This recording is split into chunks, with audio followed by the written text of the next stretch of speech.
Mm, or does it show on my computer? Can you see my screen? No. Hold on. Not yet. Okay. Here we go. Yeah, it can take just a second to share. Do you see it now? We got Yes. it now. Okay. So this is case SD 20.24 Laura Brook subdivision. This is a 178 lot village subdivision. I submitted comments to the applicant on Friday. Buford also sent the density study information to the applicant last week as well. I'll just go over and to summarize the items that I found when reviewing the information that was submitted. Um, Article 4, Section F3E, please provide a tree survey. The rest of them are all in Article 4 as well, so I won't go into those details. But the next item list was please specify specific architectural features and building materials.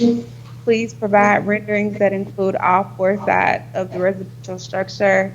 I know that they gave us some nice renderings of them, but they didn't give us specifics for the dimensions.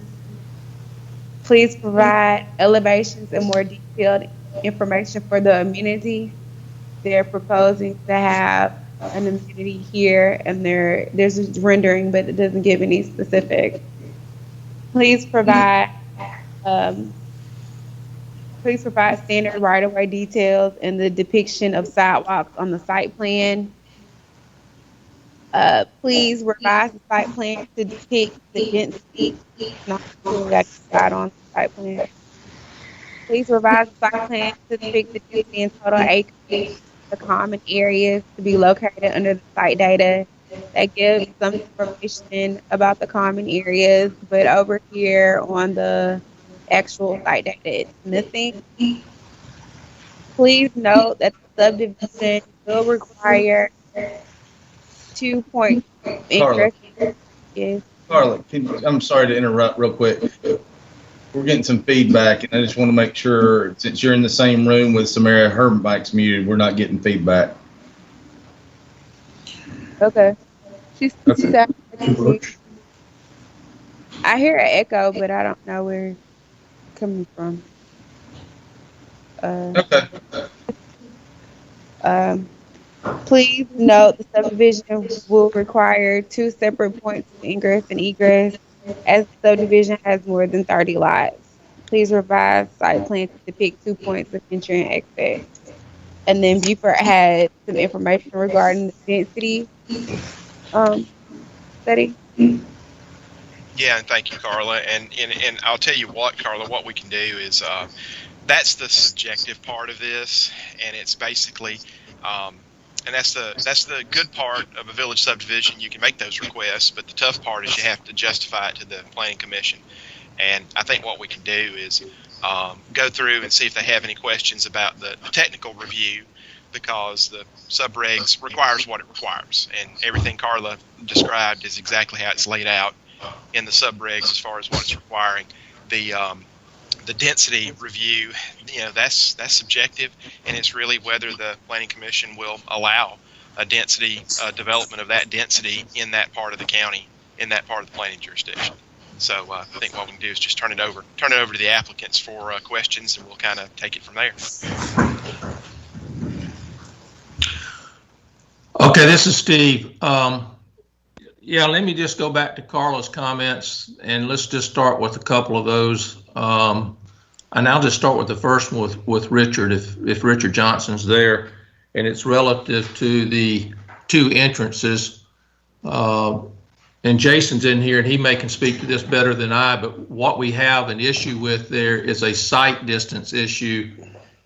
And I know that doesn't get us away from the 2 entrances, but what we're looking at is there a possibility that we could have an emergency only? If I understand this right, this 30 lot deal is a fire department requirement, unless you guys tell me otherwise. And if that is the case, if we just provide a secondary entrance for emergency purposes only, does that get us by the issue that, with the two entrances?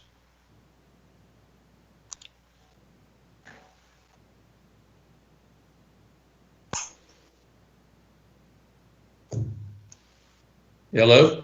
Sorry. This is Yeah. Richard. I know that kind of cropped up a couple of years ago about when you exceeded a certain number of lots, you had to have a second point of ingress and egress. I don't think it's absolutely captured in our in point blank in our regulations, but then again, we do defer to other codes in our regulations. This is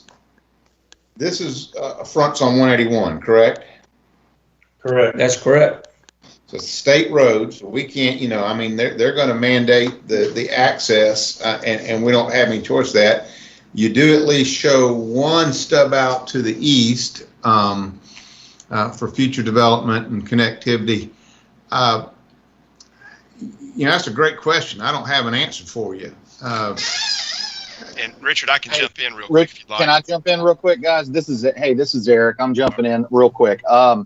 Under the fire code, it's in Appendix D, and what it says is developments or one or two family dwellings where the number of dwelling units exceed 30 shall be provided with two separate and approved fire apparatus access roads. It doesn't necessarily say a road open to the people in the subdivision. It's for fire. It's specific to fire apparatus. So if you have something that meets the width and the bearing capacity of the roadway for a fire apparatus, that's a secondary way for them to get in, which could also be used in an emergency by the residents to get out if they need to. But that's what the wording of it says. We can interpret that, kind of how we feel about it, and you can make your request on the interpretation, and then I can dig into the commentary in the fire code. The other thing that falls under this is this subdivision does fall outside of our permitting jurisdiction. It's in the planning jurisdiction, so you're coming to them for subdivision approval, but the building permits and all of the building and fire codes that we have it's not in our permitting jurisdiction. Now, I'm almost certain that Baldwin County enforces the same thing. So you're going to have it from us, you're going to have it from them, if not us. So it's something that needs to be addressed. Go ahead. No, this is Jason. We've dealt with this in other places. Foley is one that we've dealt with it a few times, and we have used this emergency access crushed aggregate road. It's got to hold up a fire truck. And the county was involved in some of those projects. And I think that would be acceptable here in what the word of the code is. If you had a dedicated and minimally improved lane that was only for emergency access only, that gives you a secondary point to the public road, I think you meet that requirement. And whether that has a Knox box on it and a gate or whatever, that would be something. I'm pretty sure the state's going to probably want the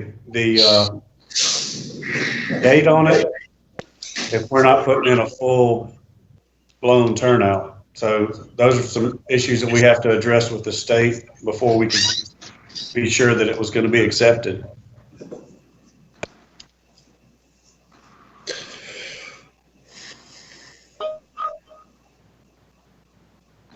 All right, guys, unless there's something else on that, the other question I was just going to ask, do you guys, if I know it's part of your regs, is a tree survey absolutely necessary at the village subdivision point? It's just an awful lot of work to get in there and do that, as opposed to doing it when we do preliminary plat. But I'm deferring, if it has to be, it has to be. Well, that's a subdivision regulation requirement, and if we don't have it, then we have to explain to the planning commission why we don't have it. So So, Well, Buford, let me chime in. I think part of the purpose for that requiring is that the subdivision can be designed around any trees we're wanting to preserve. So not having it as part of the design criteria seems like we're skirting the issue. So I would say it needs to happen. yeah, and I agree. With a village subdivision, I'd hate to go into the planning commission meeting and not have every piece of information that it requires, because that is something else to have to explain. All right. And just out of curiosity, because I know this is going to come up, have y'all discussed with the state the parameters of the traffic impact study, and have you started that process? We've already gotten a traffic study done. Okay. And it is requiring a left turn lane. Okay. And we have sent this layout to the state for them to look at. They're okay with our entrance location. And like I said, we're going to be putting in turn lanes. We know that. Okay.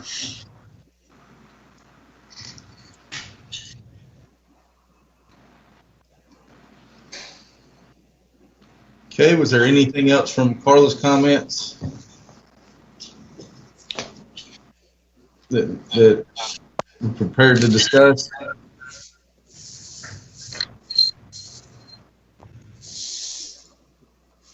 All right. Okay, and gentlemen, like I said, y'all saw my email about density, and I mean, it's a village subdivision. You certainly have the ability to make this request. It's a higher density development in an area that's basically undeveloped. So it's a matter of will the planning commission approve it?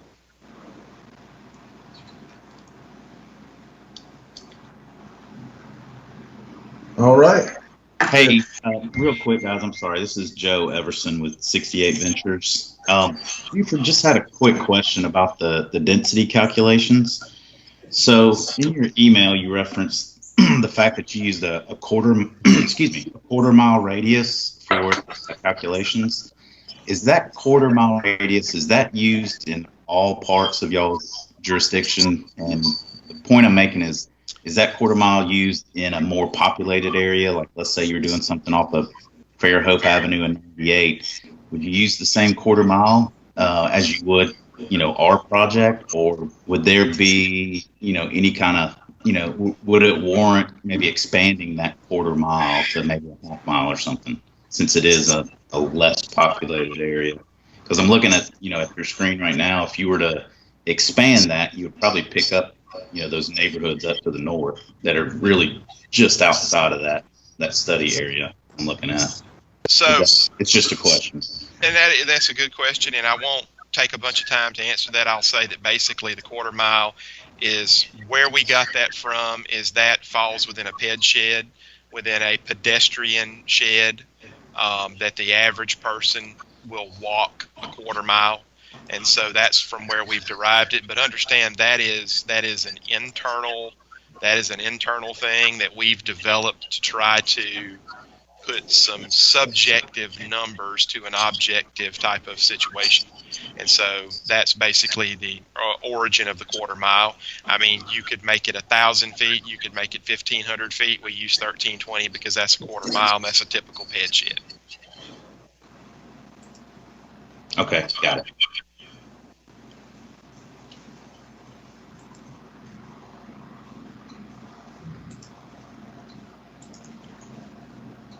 All right, everyone okay?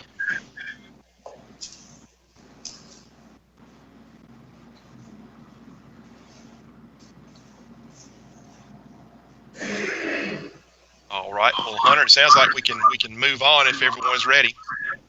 Yep. I see Tom has joined us. If we want to fall back to 20.23. Tom, you got audio now? I do. Awesome. All right, Mike, you want to take the lead? Yeah, jump in there, Mike. All right. Can everybody hear me all right? Yes. Yes, sir. Okay. Yes. We got Tom Granger with us this morning with Sawgrass, and we're looking at a 42 lot subdivision. This was a recently approved PUD amendment that was done. The property is located off of Parker Road across from the Publix there in Fairhope. It's on an old pre-existing mobile home park that was there. Tom, I had sent you, a cover letter with some information along with some review checklists that we had. Some of the big items, we'll just go off the checklist here that we had was just that, just, like I said, it's a planned unit development, and any changes that are made must be approved by the Director of Planning, and that's any changes that differ from the pre-approved site plan that went with the PUD. Some of the green space had changed. Right.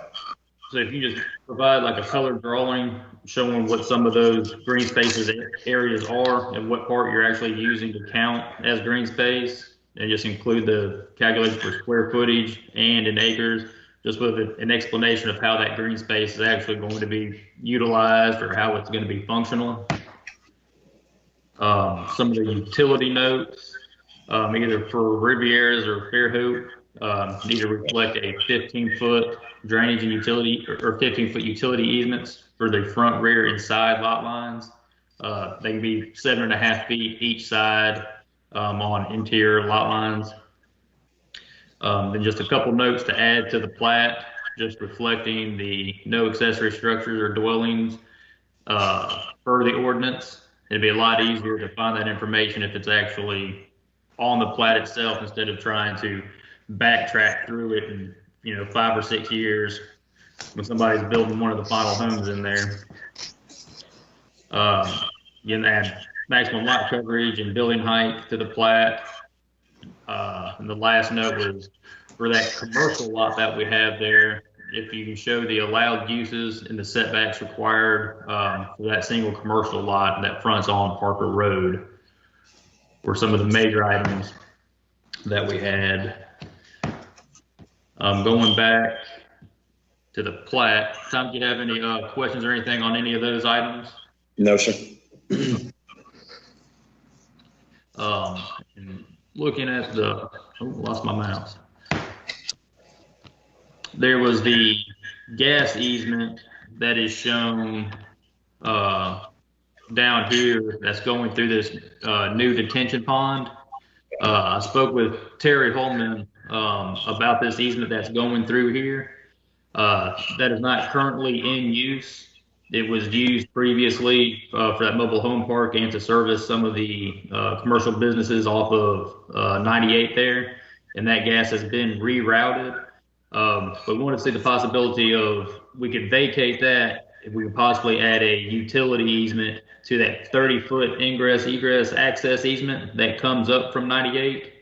I think it's going to be utilized connecting to Loris Way there in the future instance where we may need to get secondary gas to that neighborhood. That'd be beneficial. I think Terry is with us here today if he's got audio, and he might be able to illuminate that a little bit more on what we would need there. But at least that we know that easement that's going under the pond, that can be vacated and done away with. Let's see. And that was the majority of the comments that we had, and it's going to kind of come down to, do we still have as much green space percentage that was in the approved site plan is really the biggest thing that jumps out right now, just looking at the PUD site plan and this plat here are the biggest. Well, maybe Tom lost audio, video.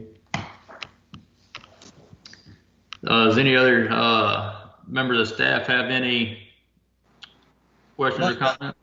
I'll jump in here to kind of, since I've got to approve the additions, and Tom, in the big picture thing, there's really not much heartburn on the small changes we made from the PUD to this phase. I think you've done a good job of that. we do have a threshold there on the green space, and really just the addition of the detention pond in that green space, it changes the formula a little bit about how we calculate it. Hey, Hunter, could you start over again? My microphone was muted, and I've been sitting here trying to get it unmuted for the last 5 minutes. Sure. I got Mike's comments, and I don't. Who would I carry that gas easement vacation through? Who vacates it? I mean, Terry Holman, and he's over the gas department here. He's on the call. Okay. So if you'll talk to him about the details, Okay. and I don't know, do we need, if we do add that easement along the strip to 98, if we need to make it just a utility easement, if anyone else Now, sees the benefit there. When you say add it, you just make it within the 30 foot, right? Make it Within the 30 foot, and I don't know if they need the whole 30 feet. Y'all can talk about the details on how that works and what would be needed within that within that easement. And if Tom, something changed there, is that an easement, or did I hear that y'all actually have that purchased now and it's no longer an easement? Yes, that's correct. Yeah. Okay. All right. Is there any attempt to improve that as actually I don't know if the owner's going to improve that during or not. There's a possibility he might resurface it. Okay. All right. My comments from the PUD to here, we expect changes, and I think most of what you've done, it falls within something we can approve. There's a threshold of the green space that we're really concerned about, that 20%, and you don't have a huge margin. Adding the detention pond on that the westernmost green space might change that, and we just need to get those numbers. But I think you also have some green space you weren't calculating in that original that we I think will be okay. But the magic number is there is that 20% that we can kind of. Is there an allowance to count that detention area if the slopes are less than 3 to 1 or 3 to 1? One, correct me if I'm wrong, anyone, but I think it's a third of the area can be used. Yes. Okay. We don't have any of that counted in that figure. Okay.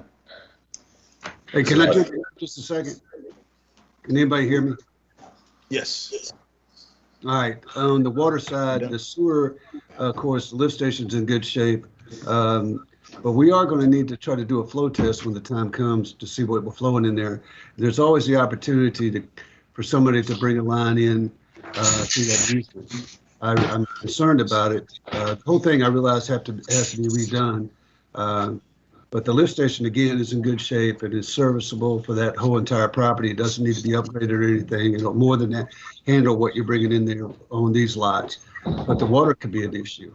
I know you're going to redo the whole thing, but I think that now's the opportunity to us for figure if we need a backfeed. Keep in mind, if anything happens on Parker Road and the water has to be shut down, if it's not backfed, then as things are out on Parker Road, that whole entire neighborhood will be out if we don't backfeed it with something. Just something to look at. I'm getting beat up today because we had a 12-inch main break. These things happen, and people are out of water. So, I mean, I don't know what your thought process is. I don't know if there's money to do this, but, we need to all at least consider bringing in a separate feed for all these neighborhoods. Otherwise, it's a dead-end line in there, and and I'm always concerned about dead-end lines. So I'd like to consider that going forward. And you have a line on 98? Yeah, we got a 12-inch main out there on 98. It's readily accessible. I don't know.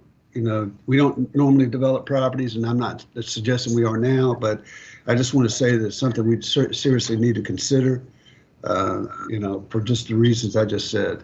If anything happens, and there's going to be huge demand, for the apartments up on the other side of Publix. They all come off that same line. If something happens up there, we have a catastrophic issue. I don't know. We just have to look to see what we're going to do. I just think that, I know it costs money, but we probably need to think about putting a second peat in there, I'm not dictating that, but I'm highly recommending it. And I'll stop. Okay. All right, Mike, you got the schematic plan pulled up, or the? Can you pull that one up for reference? Which one? I think it was a color rendering Of the ordinance? Yeah, if you can do that one. Well, show me the one with the trails on the new plan, the new version. All right. 1 second. And basically, Tom, we need there's some redundancy there on some of those trails where they're right beside a sidewalk out by Parker Road that probably don't need to be there. And then I think we lost connection to make that actually functional right there between lights 3 and 4. I'd like to see that back in. You've got one I don't think we really need over at there was another plan out there somewhere. So if we can kind of talk about making getting that a little more clear and maybe reducing some in some areas and providing that connection, I think it'll be a more functional use of the space, but no major headaches there. But I think we got some tweaking to do on that to get closer to what was presented in the PUD. And I'll be happy to talk to you about that. Okay. Yeah, it gets elevation difference there between lots 3 and 4. Yeah. We could, but yeah, I'll get with you and see what you want to do with that. Okay. And I know we got that halo easement there. We might can do something there, and I understand the way those lights were rotated. So we can talk and see if we got anything else, any other options. And just to go back, and I'm sorry, I apologize. Back on the green space, we can count a third of the detention pond area space if I have slopes of 3 to 1 or less. Correct? I think you can count up to 30%. 30% of that, yes. And, okay. So here's up on the screen now. If you look at item D right here, I'm not going to read it verbatim off the screen, but essentially the slopes don't exceed a 3 to 1, then you can get a credit that doesn't exceed 30%. Okay. Thank you. Yep. Yes, sir. And other than that, Tom, there were just a few more notes added to the plat. Add the finished floor elevations for all the lots that were on the plat. And that kind of with that green space, just a pedestrian circulation plan with a street light cut sheet to verify the pole height is under 15 feet. And I'm just kind of quickly going through this list. I don't think there was any other thing that are majors, and I'm not going to go over everything that was on here. Jay mentioned the flow data model that we might going to need for that. Okay. A few more notes, and then the last big thing is I didn't receive a digital copy of the landscape plans. Okay. I haven't been able to send those to the city horticulturalist yet to have him take a look. So if you can send those, email those over to me, just a PDF of the landscape plans. So I go ahead and get those reviews started on that to make sure we don't have any changes there as well. All right. I had a question on the pedestrian circulation plan. I just haven't done one. What do I show? Because we show the sidewalks and we show the. What do you normally see on that other than locations? Though, I guess what does it consist of? For the pedestrian, looking for just showing just the sidewalks. Some of these plans, I'm flipping back. I think this is was a utility plan, or this was a signage plan. So it's simpler, but it'll show the location of the different street lights. Okay. Where you can see the mail kiosk here. It kind of just puts everything into focus where all the sidewalks are actually going to be and what's going to be on those. It'll probably show the crosswalks that Okay. are going to be located. Basically, just a base drawing with the rest of them. Basically, take everything off except sidewalks and the walking trails and the lighting plan. Right. And if there's any proposed, facilities, gazebos, or anything that's going to be incorporated in any of the green space around any of these walking trails, it would highlight those areas, showing where everything's going to be accessed, via foot traffic. Okay. All right. I had a question on page 12 of the design standards checklist. We show a 6.5 foot planting strip and then a 5 foot sidewalk, and I see that we need to push that sidewalk. We pulled that sidewalk in 1 foot off the right of way just to work on it, or somebody had to work on it. You wouldn't be up against private property, but we can push that back to the right of way line. My question is, in a 50 foot right of way with a 10 foot drive lane, 2.5 foot curb, I've only got 12.5 feet from the back of the curb to the right of way, and I'm sidewalk, which leaves me 7.5 feet.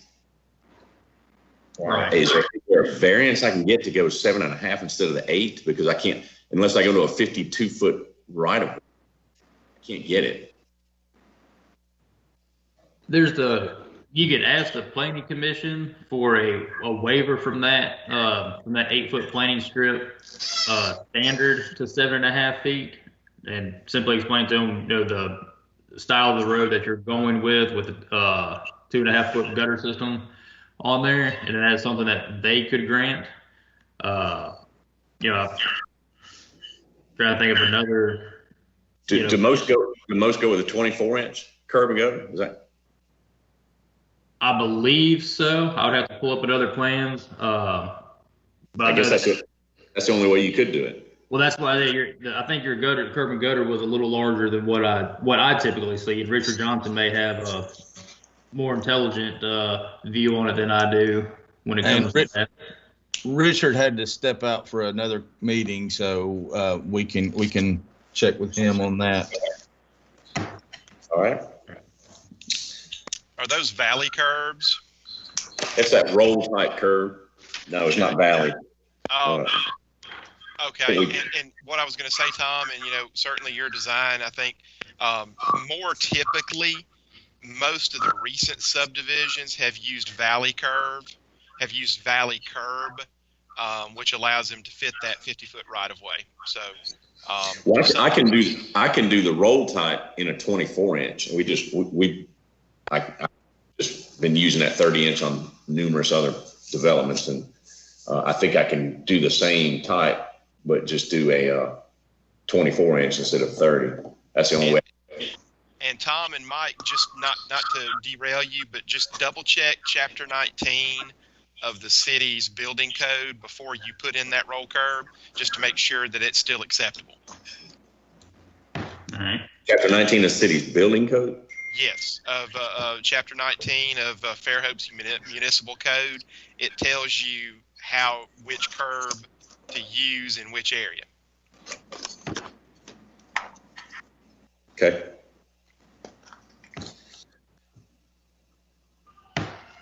On the traffic study requirement, what is that? We have, I guess, is that something that we do on every subdivision, or is that? That's for any subdivision, depending on the traffic count that's listed on there when it's calculated, is required for every subdivision if it's triggered. And we find exactly, I can find that note here. I think it's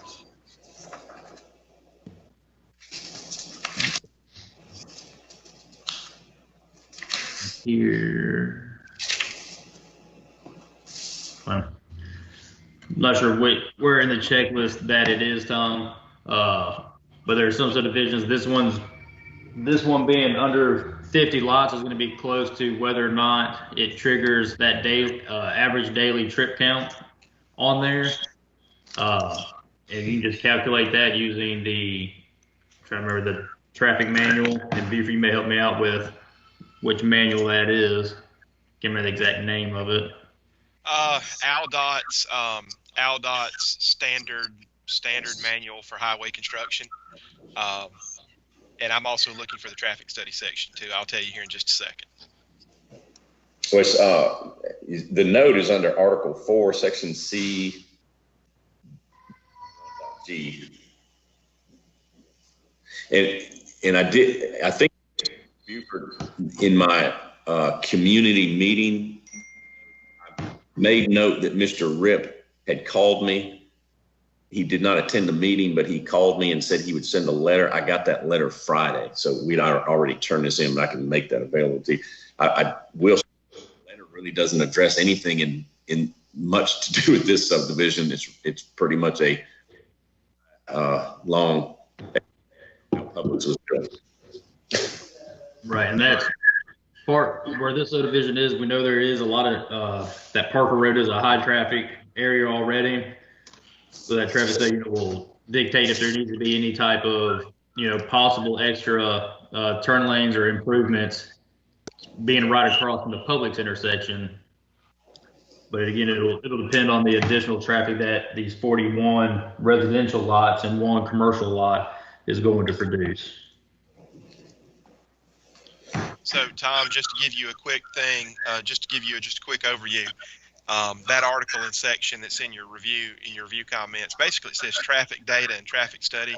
All applications shall include a trip generation data showing the traffic projected average daily traffic ADT in a 24-hour period and projected peak hour traffic generated by the development in the subdivision application. And it talks about the hours between 7 a.m. and 9 a.m. for morning, 4 p.m. and 6 p.m. in the afternoon, etc. So, the question is the trip generation of this development triggering a full-blown traffic study, or can you write us a letter saying it doesn't have the peak trip generation that requires a traffic study, and you write us a letter and put your stamp on it saying it's not needed? Okay. All right. And Tom, consider the commercial aspect of the development too. That's going to, I know we don't know what that is. There's nothing specifically proposed, but that certainly escalates the traffic flow. So by having that in as opposed to the previously approved plan that was all residential. So. And this is a comment kind of for staff that's still here. I noted in one of the comments that for that commercial lot, that it needs to be accessed only through Parker Road and not through the new road that the subdivision is proposing. Does anybody see any reason why it should be accessed both ways? Say again, Mike, I'm sorry. For that lot 42, the commercial lot, I had it noted to add a note that lot shall only be accessed by Parker Road and not the local street that's going to be going in for all the single family residential homes. Does anybody see a reason why it should not be restricted to only Parker Road access for the commercial lot? Mike, did we on the PUD, and forgive me for not remembering this, I don't think we did, but just to check, did we have site plan review mandatory for that site? This one, I might be getting this mixed up with some of the other PUDs that were approved. Not believe so. I don't think so. No, here's I have it on the screen now. We have the uses, the setbacks. See it at the bottom. And that's it. We'll see, like Tom's showing right here. Yeah. Is there one? That commercial development does not have a mandatory site plan review on it. Okay. I'll go. I wasn't up there. Which that's one reason I added the note to go ahead and have it now on the subdivision plat. Hey, I'm sorry for interrupting. Someone needs to mute, please. Turn your mic back on. There we go. I can see some types of development in B2 where it might be beneficial to come out on that side, but other types where, and that's the problem when you just have a straight zoning, you don't know what's coming. So I'm okay putting that on the plat, and if we need to change it, I would rather have it there and not need it than to not have it and need it. So I'm okay with that. Because there's also a possibility that's not a city road, that's a county road. You know, if the access only came off of what's going to become Treadstone Way, you know, then that's one less street cut off of Parker Road as well. Yeah. But without knowing what the use is going to be, it's kind of hard to decide on which entrance would be most beneficial to the public and to the city. Yeah. I'm with you. I mean, that's just something we kind of got to get to once that's developed. But having that on the plat, at least, and Tom, this is basically having that on the plat. If they do want to use the residential road, that makes them come back and amend that plat to do that, and then we get to review the flow of how the impact. So and I know that would be an administrative review and not go through planning commission or anything like that. Right. So go ahead and add that to the plan that it's only accessed off Parker. Yes. And what I think you do, Mike, is make certain you memorialize that as a condition of approval. Because if something changes in the 2 years that it takes to develop the subdivision, we can always address it at the final plat stage, since we're not recording a plat right now. But having that memorialized as a condition of approval makes certain that we go back and go through all that again when final plat comes around. So that's a great idea, and just make sure you memorialize it with a condition of approval. All right.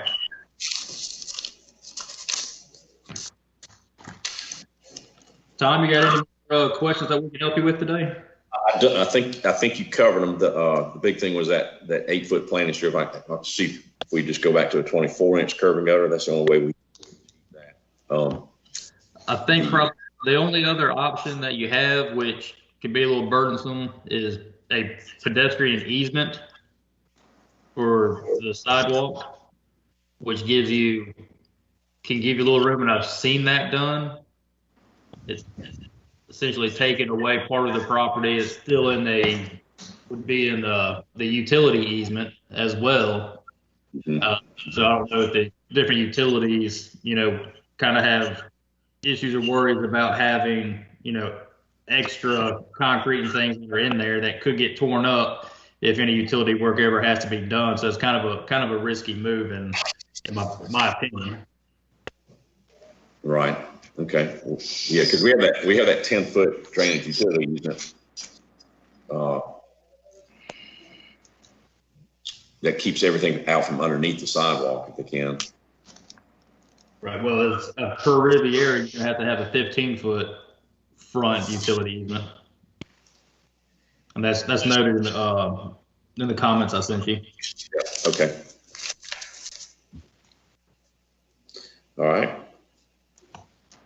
So what's the schedule? I'll be working on these items, but what happens from here as far as me getting things back to you and getting or are the planning commission meetings, are they back on, or? We're still having our planning commission meetings. We just had our meeting this month. We did it virtually, and it went over really well. So we are on our normal schedule that we would be. Comments back from you addressing some of the concerns are due back the morning of the 18th, which is next Monday. And our planning commission meeting is June 1st. Right now, and Beeford or Hunter may have more details on this, but right now I do not know if that is going to be a live meeting in the actual chambers or if it'll be another virtual meeting, very similar to what we're doing right now. Will be just with the planning commission members and the public able to call in as well. Okay. And Tom, I'll kind of, where we're at on that, basically, we had to get advertisements out for this last week, which was before the governor's announcement. So the way those were advertised is basically we're going to have a meeting, and it potentially could be virtual or at least have a virtual component. And that's really right now without having a full chance to absorb the governor's and how it affects public hearings. I still believe there will at least be a virtual component because we still have some meeting restrictions, depending on the volume of cases and people expect to be in the chamber. But we've still got to be able to address those people with at risk. So there still will be a virtual component, and we'll be getting the applicants a little more information, so you can be prepared. Okay. As far as logistics on the traffic study, if it's, I'm probably going to sub that out to somebody. Does that traffic study have to be turned in, stamped by Monday?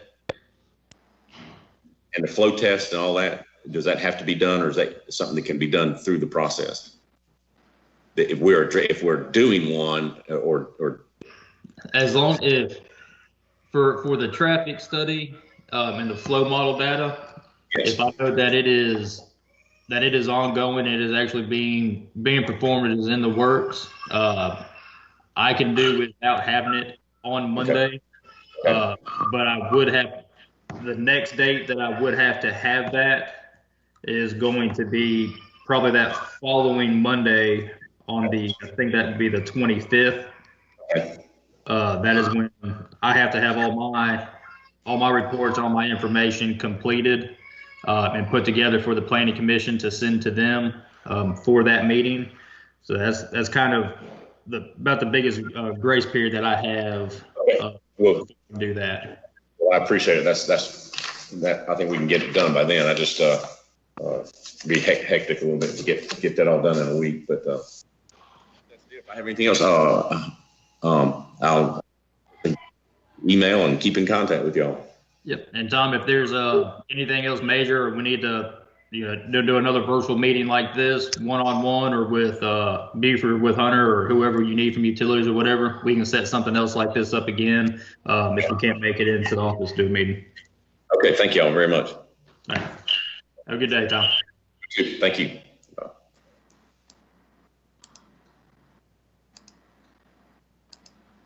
Okay. All right. Give Mike a chance to unshare his screen. And so what we have next, 20.25, and this is the Mars Hill subdivision, 3-lot minor subdivision, Mr. Pumphrey and Company. And if y'all can give me just a second to share my screen, Steve, what I'll do is I'll put the preliminary plat on our screen. Okay.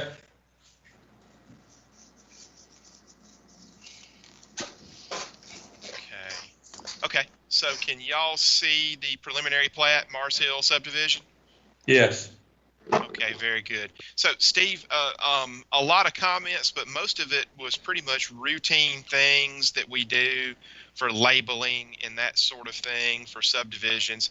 This one being a little bit interesting because of its size and some of the things in place. The two main questions I have were, and I understand the needs of the client may govern here, was so this creates lot 1, lot 2, and lot 3, if y'all can see my cursor moving. And then, Steve, did I interpret it correctly? The small existing lot that's here basically replats that to come all the way back to here, but by so doing necessitates creating a lot here as well as the other two. Did I read that correctly? That's correct. Okay. And Steve, this is just a question. Would it be more advantageous for lot 1 to be the lot itself and this be a flag that reaches out? That way this would not be forced to be 100 feet wide. That's just a question. The answer is no. And the reason is lot 3 and lot 2, even though there are no plans at this specific moment, but for those to be further divided, for instance, I'm just going to throw commercial lots out. Lot 3 would not have any access. I mean, you're not going to be able to put another entryway off of Highway 98 to Lot 3, so it's going to have road frontage. And we really wanted it to be a public road, but the county, I don't know about Fairhope's involvement in this, but just talking to the county, they will not allow it to be a public road because of the parking located that's already in place. So we were pretty much stuck with having to do a private road. Okay. So we'll just have to ask for a waiver from that, Buford, and hope the planning commission is fine with that. Sure. Okay. And understood. Just wanted to point that out. I think the only other real concern or comment I had, Steve, was that since we're creating a situation where we're going to have drainage from lot 1 going across lot 2, and also drainage possibly from lot 2 and 1 going across lot 3, that we reflect drainage easements that allow those conveyances to occur. And then if this detention pond does not have an O&M agreement, we would need to create one because the subdivision process triggers that. So nothing really scary, just some administrative work needs to be done to make all that work. No, we agree with that. We got kind of the same situation with utilities also. There are utilities running all over, so we're going to have basically blanket easement for all the utility companies to be able to access their lines. And if it's, if they do come back, decide to re-subdivide lots 2 and 3 further, then the developer's just going to have to deal with utility companies. Again, there'll be blanket easements there that they'll continue to have their access for maintenance and so forth. But if let me interject just real quick on that particular thing. The water, the sewer, and all that's private in there. It's always been private. They've never turned it over to us. They've done their own maintenance in there. We take no position on it. I know that the sewer pump in the back has been an issue from time to time, and it's ran over here lately, but it's always been privately maintained. The water meter's out front. And the water meter's out front. So, I mean, we don't have anything that we maintain in there. We never have. So if they want to move their utilities around, they'll have to talk to us when they do a tie-in or any of that stuff to make sure there's no, nothing wrong. We'd have to get a back T sample, but all the water and sewer it is private in there. And I'll stop talking. Well, and I'll tell you what, Steve, and that's a great point, and I thank Jay for doing that. And so I think, Jay, what they're doing here is, you can't see it obviously, but up in this area there is there's a note, there's a general note up here that basically says there's a blanket utility easement over the entire site. So it's not needed right now, obviously. It's not needed now, but who knows what future development activities may occur where it might be needed, where something might get dedicated to the city or the county. So I think we're covered there. I think we're covered there if we ever need it. The other thing, Buford, I appreciate the comment. We would probably still need those easements, even because you may end up with different property owners. So we're going to have to have the ability for, say, lot 1, maybe to access a line that's on lot 2. But so we'll continue to have that those easements in place, a blanket easement in place to allow the different lot owners to be able to access for maintenance purposes. All right. Well, Steve, that's great. I'll leave it up to you and Jay. If that rises to the level that we need a note on the plat saying that currently as platted, everything is private, we may not need that at all, but we may not need that at all, but something to think about. If Jay thinks he needs it, we can maybe add it later. I would appreciate it. So we have it kind of memorialized. Because there have been issues in there, and one of the reasons private is they did not want to build it to our standard. I wasn't a part of that. It'll never happen again with the city of Fairhope. That was before my time. But it needs to be memorialized that we're not coming in there, because there are going to be problems as these things are built. There are going to be water lines that get hit. There's going to be the water lines that, and maybe even a sewer line that gets hit. And we're not coming to fix it. We'll come in and shut it off, but we're not going to fix it. And we haven't fixed it ever. So yes, I'd like that memorialized. And then in the future, if they want us to turn it over, we would have to inspect what they did do and what equipment they used. And then they may have to upgrade some of their utilities before we take it over. This is the problem that we always run into when we idiotically allow somebody not to follow the standards and say they're going to do it for a private. I don't allow that anymore, but I can't unring the bell. So I'd like it memorialized that we don't have any, that are private. as of right now. Is that a problem? No, that's great, Jay. Well, like you said, we can't roll back the clock, but what we have in front of us, we can do it correctly this time. So Steve, y'all can do that. What I'll do is memorialize that in conditions of approval in the staff report as well. So that way we know we've got it. We know we've got it taken care of. And we'll reflect it on the plat. All right, Hey, very good. Steve, guys, I've got one quick question. And I'm sorry if I was going through and looking at stuff. I don't know if I got you the comments early enough. On that west side, the web soils map shows a blue line creek that is not reflected on the Baldwin County map. To your east, you've got Waterhole Branch, and it looks like this creek that they're indicating kind of goes under 32, and then down on the airport property, it merges with Waterhole Branch. Did you guys find any research that that's a named stream bed or tributary of any kind? Because I can't find a name for it. I just see where it may be listed as an unnamed tributary, but it shows up on web soils, but not on Baldwin County. Eric, I'll have to defer to Kathy. She's not here, and she did look at this. So I'll just have to, that's something I'll have to follow up on. Okay, because if you look at the web soils along that west side, there's a swath right around it of alluvial soils, which kind of indicates a stream bed. So if you would it doesn't affect your subdivision, but depending on how you would do it in the future, or any development that goes there in the future, it may kick in a flood study or, because I know that area carries a lot of water. I drive that thing twice a day. And when we get real heavy rains, especially, Jay, you may correct me if I'm wrong, but we got a lift station on the south side of 32, and that thing gets a lot of storm water going past it in a heavy storm. Yeah, I'm glad you brought that up, Eric. Let me just say this. We had an overflow due to stormwater issues by the airport.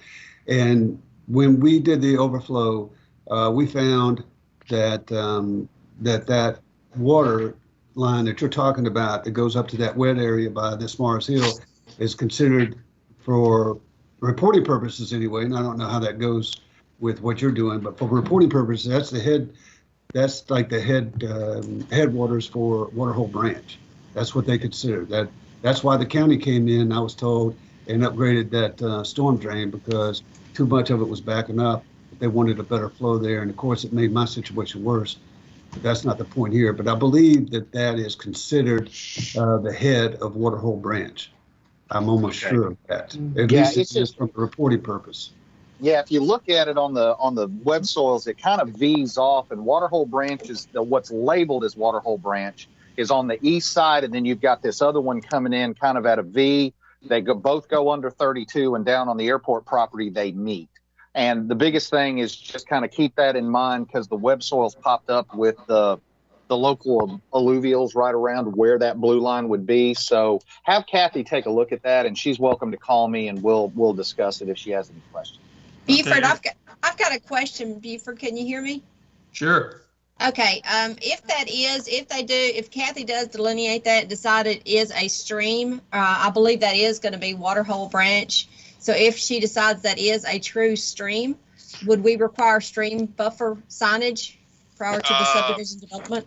So it would, yes and yes. It'll have to have a stream buffer. It'll have to have the stream buffer as required by the section of the subdivision regulations, and then by virtue of that, the stream buffer sign, the wetland buffer signage, wetland buffer signs would go up as well. Okay, even if it's, sometimes there's a stream but not a wetland, and I think we have at least one subdivision that has stream buffer signs, not necessarily. Okay, so that answered my question. Thank you. That's correct, Kim. So if it's delineated as a wetland, you put up wetland buffer signs. If it's delineated just as a stream but not a wetland, then then the only thing that's required is to note it, is to identify it on the plat and apply the stream buffers on the plat. Yes. So they wouldn't be required to do stream buffer signs. Is that correct? Yeah, I doubt. I think it's in our regulation. It is. Stream buffer signs is? Yes, it is. It depends on how you interpret it. You have to look at it, just reread it. We've had one subdivision that put them up recently, and that's why I'm asking, just to see if this would trigger that. But yeah, so what you have is you have just a little bit of just a little bit of a little bit of conflict between the subdivision regulations and the wetland ordinance. The subdivision regulations requires signage for wetlands that are delineated, Right. but not necessarily for a stream. But Okay. it does have a stream buffer you put on the plat. All right. Thank you. And other than That I'm good. okay, and that's all I have, Steve. Unless there's some any other questions we can help answer for you. No, that's most of what you had was pretty much the standard notes. So I mean, we'll reply to all of them. All right, Steve, that is great. That is great. Okay, so Steve, thank you, and hang in there for your hang in there for your next case. Or I think y'all are done. I think that's it for us. All right, Steve, have a great day. So everyone, I'm going to try to unshare that screen. And then we are next to, so behind that we have Mr. Larry Smith. Larry, if you can hear us, sound off, please.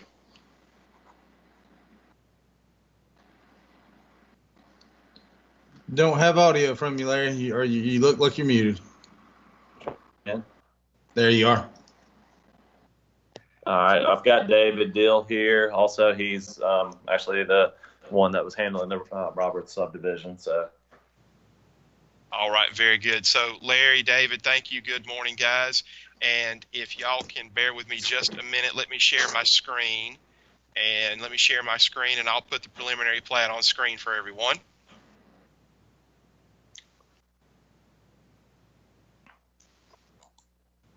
Okay, everyone, can you see the plat? Yes. Yeah. All right, very good. So lot 1, lot 2, and so Larry, I had to work on my review comments over the weekend, so you got that over the weekend. This is kind of similar to some of the comments you may have heard on the previous case. And so Larry, if it didn't jump off the page, what I'm trying to make certain here is that we preserve an MOP, since we had an MOP case on this property about a year ago. Preserve that MOP case and then conduct the subdivision. So most of the comments I had were your routine notations on plats and that sort of thing. And I tried to describe what we'll have to do to preserve the MOP. I think the two main issues I just wanted to illuminate here is that we have kind of the same situation, is that we've got drainage from lot 2 that will find its way into lot 1, and it's a minor subdivision, so we don't have a common area with drainage inside it. Is that we reflect and so the drainage easement, that's great, that's fantastic. The main thing here is that we make certain that we have the O&M agreement for that pond that reflects lot 2's drainage going into that pond before it makes it to the right of way. I think that was my primary issue right there, and then happy to answer any questions. All right. Yeah, we can modify the O&M agreement that was submitted with the MOP to reflect the 2 different lots. That's not a big deal. And then I'll let David take away on any other questions or comments. Hey, guys. Good morning, David. Hey, so Larry had submitted utility availability letters with his MOP. Okay. I just didn't send them again. I just made a note of that. Do you just want me to resend them, or do you need new ones? So I have them for file purposes, and I put in my comments letter your point of contact. We have a dedicated point of contact for that right now, and it's Penny Hale, and she'll get that turned around real quick. So we have it for file purposes for this case. So new ones. Yes, please. Okay. Let's see. Water flow model. So we never received a flow model on the MOP case, and so we memorialized via condition of approval that we knew a new water main was coming in, and so we recognized that would be a follow-up item on the MOP case. So we need it now because it's a requirement for the subdivision case, but that'll also check the box as satisfying condition approval on that MOP case. So is the new water main now installed and active that we can flow it? Or does Jay have a recent flow data that they did after they installed it that we can do the calculations from? So, Where's this one at? Because I looked at 2 or 3 like this. Is this the one that's at the end of North Mobile? Or is this the one out? No, this is on 181, and it's just past Hollowbrook subdivision. just south of 104. Hang tight for a second. I got to ask a guy a question. I'll be right back.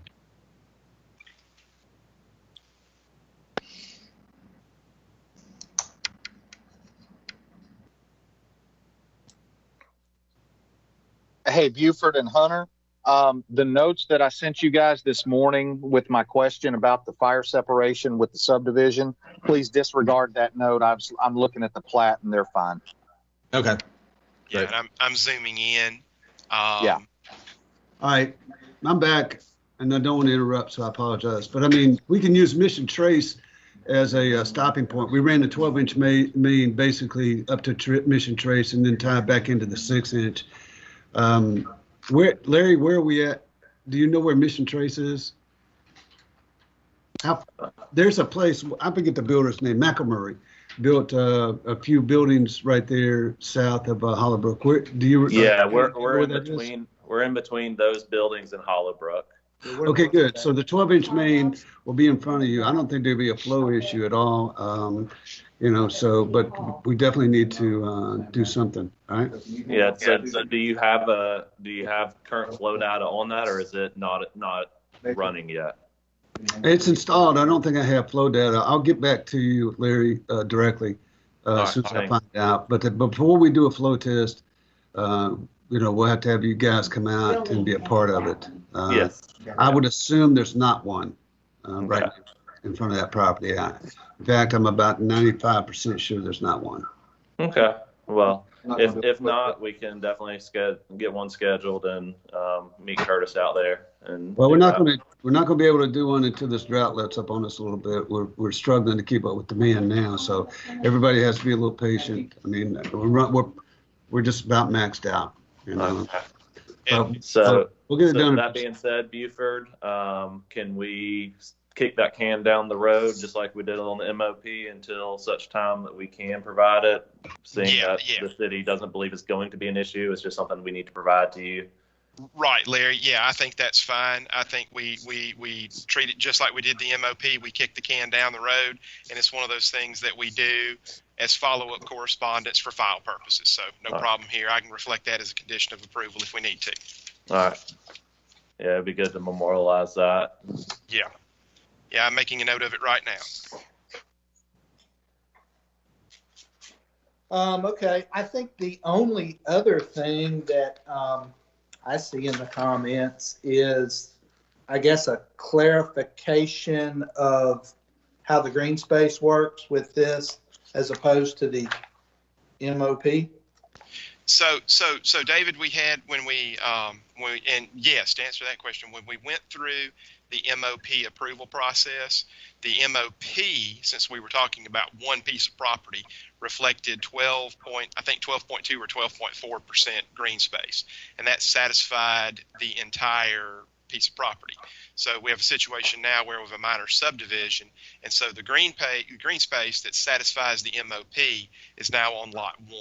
So what we've got to do is make certain that we preserve the MOP and make certain that the green space that exists on lot 1 still counts toward lot 2, and technically lot 2's owners have access to the green space on lot 1. And we've got to do that to preserve the MOP. So I don't know. I'll leave that up to y'all. Is that in the form of a ingress, egress, usage easement, or pedestrian easement, or that sort of thing? But we've got to have that.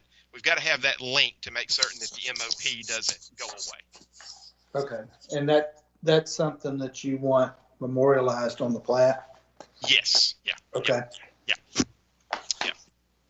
So what it does is we basically say, MOP, you're still there. You're still okay. You can have 3 lots. You can have 3 units on lot 2. The same number of units you asked for in the MOP, you can still have them. Lot 1, you can have 6 units. same number of units for that group of buildings that you asked for in the MOP, you can still have them. But we've got to make all the other pieces still work together to preserve the MOP approval. And so making certain that Lot 2 has access to the green space on Lot 1 solves that part of it. Okay. I'm saying okay. That sounds like that'll take about 3 cups of coffee. Sidewalks within the subject application. So, and David, I'm going to interrupt you. Basically, I think super short here is that the Planning Commission at the MOP stage did not require putting a sidewalk along 181. I'm basically just warning you guys that the Planning Commission, they didn't do anything last time. They may bring it up this time because they are definitely on a sidewalk tear right now. Okay. All right. So we don't need to do anything at this point. It's just something that we will have to discuss with them at the Planning Commission, or are we needing to? What I would do, gentlemen, out of an abundance of caution, unless your client really wants to install sidewalks on 181, I think they would probably be best to go ahead and ask for a waiver from that. So that way we've done the notification of it, and that way when we get in the Planning Commission, there's a means of dealing with it. And I would point out, that the MOP showed sidewalks internal to the site last time around. I don't know if that helps or not. Okay. All right. I think that's all I see in here. Unless you know of something else that I'm overlooking. Gentlemen, I think that's about it. I think, the rest of it was just the rest of it was your standard comments about labeling things on the plat, that kind of thing. Okay. Your normal stuff you have there. And y'all, this one, it's easy for us. We know what we're doing here. We have an MOP. We're asking for a subdivision.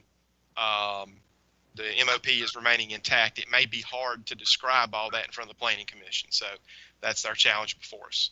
And then also don't forget too, your access waiver from the requirement that the lot fronts upon a paved publicly maintained road. Ask for that waiver as well to reflect Lot 2 accessing 181 across Lot 1. Okay. But other than that, gentlemen, that's all I have, unless I can answer more questions. Just real quick on those waiver requests, are they just specific waiver requests to the specific section, or do we have to provide justifications within there? I think, Larry, since this is not waiving, you're not requesting a waiver from the request of the entire section. You're asking for basically a partial waiver. And I think what you just do is in your letter give a narrative explaining the situation, that the requirement is that you front upon a paved publicly maintained road, that you're asked to access that paved publicly maintained road across another property. So okay. I think you can accomplish what you need by just describing it via a waiver. Describe it in a narrative. Describe it via narrative. I think we'll satisfy that on this one. Okay. All right. Thank you. And this is Mike. Just FYI, that waiver request is due by end of business tomorrow to be able to be advertised. Okay. All right. Thank you.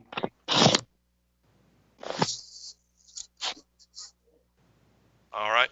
Well, gentlemen, if that's all, I'm going to unshare this drawing so we can move on to the next item.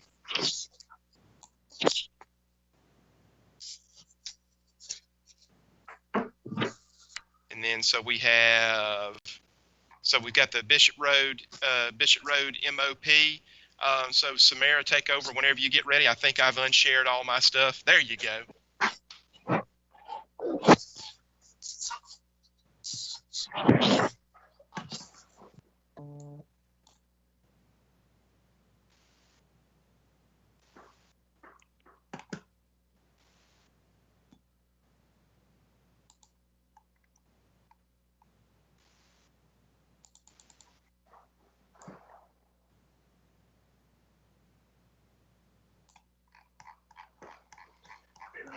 Mm-hmm. Can get you anything. Coffee, tea. Can everyone hear me now? Yes. Okay, I'm sorry, I was muted. That's Okay, fine. let's see. All right, so this is the Bishop Road MOP. It's a 7-unit multiple occupancy project, and it is 1.08 acres. It's going to be located on the west side of Bishop Road, just north of Gayfer Road. I had several general comments. I'll just go through some of the major ones. And Mr. Smith, if you have any questions, you can just pose those. I just wanted to point out that the site density needed to be provided on the table. Okay, can we've got it listed on sheet C01 under the site data, where we have all of y'all's calculations. So if you would just look on that bottom right-hand corner where we've got all of that. I just want to make sure I'm not missing something that you are looking for in our numbers. But And you're saying it's located here? Oh, yes. Okay. Line number 8 and 9. We have on line 9 site data The density gross. for calculating green space, 8.54 units per acre. Okay. Gotcha. C01. Okay. Go ahead. I'm sorry. Oh, no, I was just saying, okay, go for it. Okay. And then our next comment is going to be about the wetlands, and I'll let Eric speak more in detail to this. He is requiring either a wetland delineation or determination letter for the site. He did acknowledge that there were grady soils in the southwest corner of the property. Mm-hmm. And so either that delineation or determination letter is going to be required. This parcel does not have the grady soils. It was parcel number 3. We're not developing that parcel. We did the 3-lot division back whenever it was all one parcel, and we did the wetland delineation at that time because of that same comment. But we're not even on that parcel or anywhere near that buffer that we've provided. Okay. And look, I pulled up the web soils for these 2 lots, and I kind of guesstimated because the web soils doesn't show parcel lines. Yeah. So I kind of used tree cover to kind of figure out what's what, and it looked like that grady area kind of cut the back corner, the southwest corner. I'll pull the old subdivision where you chopped it into 3 lots, and I'll take a look and verify. Yeah. And if that's the case, then you're fine. All right. Yeah, just let me know. But yeah, we did that. When we did the 3-lot, then we did it on Ryan Creel's project next door, and it all those wetland areas meshed up, and there was nothing that was common from lots 1 and 2. It was only on lot 3. They kind of share Ryan Creel's project, the 10 tops, and this lot 3 kind of share that little wetland pocket, little grady pond down there. Okay. We do have a buffer. And you can actually see it on this drawing. It's that bold line on sheet C01 that shows that wetland buffer. The wetland is the lighter gray line. You can see the wetland flags by others shown on it. Yeah, and I'm behind. I'm behind everybody. I'm pulling up the map now. I'm sorry. That's all right. Okay. No, I got you. Yeah, as far as I'll go through and double check, and I'm sorry if that comment came a little late. I apologize. I'll get with Samara and we'll double check it. Sounds great. Thanks. Okay. Okay. And so the next thing is going to be you don't have any sidewalks illustrated, and so if sidewalks are not going to be present on the site, then you will be required to either provide those sidewalks, or as the previous application, we will need a sidewalk waiver. Again, that's just going to be stating that you do not plan to construct any sidewalks. And as Mike mentioned, that will be due by tomorrow morning. Okay, thank you. And let's see, the insurance that you provided, we would need updated insurance. I think the expiration date on that was May 30th. Yeah. Or April 30th. I'm sorry. April 30th. Yes. Yeah. We'll get the updated certificate from our insurance. And I think That is all that I have. Is anything that really stood out? Did you have any additional questions? Here, I'll just scroll through them real quick. Let's see. Size adequateness, perimeter landscaping. Accepted. There you go. Alright, accepted. About halfway through your 37-page checklist. Right. Let me do this. It'll be a little faster.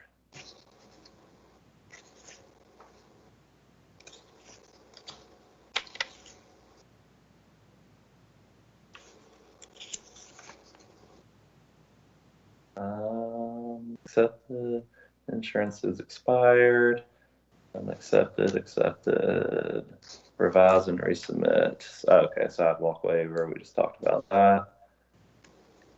Accepted.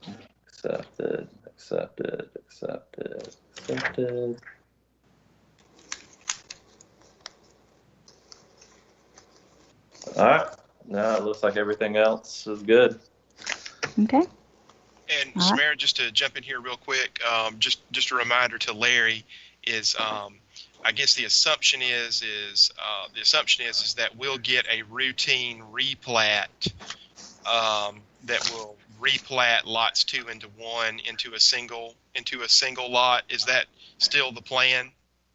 Yes, and that replat should be coming from another surveyor that was done prior to us offering surveying services. So Hunter Smith should be submitting that to you.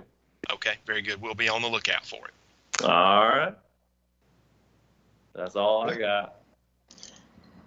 Thanks, Larry. Okay. All right, one last chance. Hey, can y'all hear me? Hey, Buford. Can y'all hear me? Yes, we can. Hey, this is Terry Holman, Gas Department. The only concern I got is I've seen a request that they was wanting to know gas is available. It possibly could be available depending on the gas load. If that could get sent to me somehow, I'd appreciate that so we can make plans. All right, are we talking about this one right here, Bishop Road? Yes. I'll find out if the client even really desires to have gas in these units. Sure. I'm guessing they probably don't, but I'll verify that. If you will, I appreciate it. All right. That's all I have. Larry, and Larry, Larry was trying to get my attention here just a second ago. I'm sorry, Larry. Let me give you an opening. It has nothing to do with this. So if anybody else is ready to drop off, I was just going to see if we could set up one of these meetings, or if I'm allowed to come into your office now and discuss the Bancroft and Pine development. We had a pre-application meeting, and I ended up having to cancel it. And then all of a sudden this hit, and I need to get that project rolling again. All right. Well, I'll tell you what, Larry. Super simple. We'll put our heads together internally and put together an Outlook invitation for you. How about that? And and the Outlook invitation will tell you whether it's in person or Teams. Sounds good. All right. Very good. All right.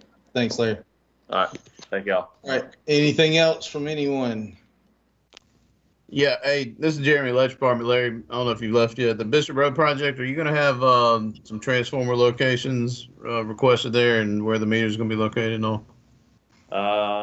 We can get with you and tell you where it would work well with our side as far as the transformer location.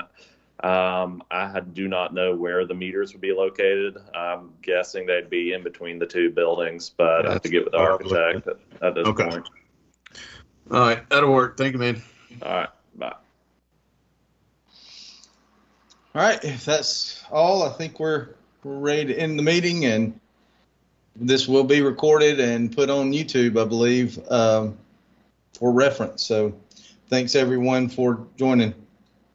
Thank you. All right, thanks. Thanks.